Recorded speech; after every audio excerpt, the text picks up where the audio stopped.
Assalamualaikum, saya Hasti. Saya seorang ibu rumah tangga dan memiliki satu orang anak. Karena saya mempunyai anak kecil, saya sangat memperhatikan masalah kebersihan. Hampir setiap hari saya selalu membersihkan seluruh ruangan dalam rumah. Karena saya memiliki alergi debu, terkadang alergi itu kambuh. Saya takut tertular kepada anak-anak saya.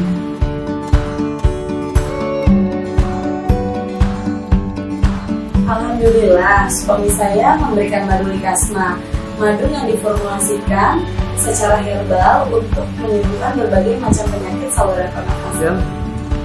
Ini minum ini biar asma tidak kambuh.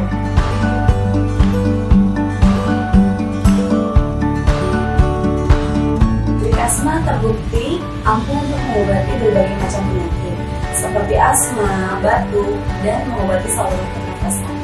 Likasma dikemas secara higienis terbukti aman untuk dikonsumsi, mengobati saluran pernafasan seperti asma saya. Alhamdulillah, semenjak saya mengkonsumsi Likasma, asma dan alergi saya sudah tidak kambuh kembali. Terima kasih Likasma.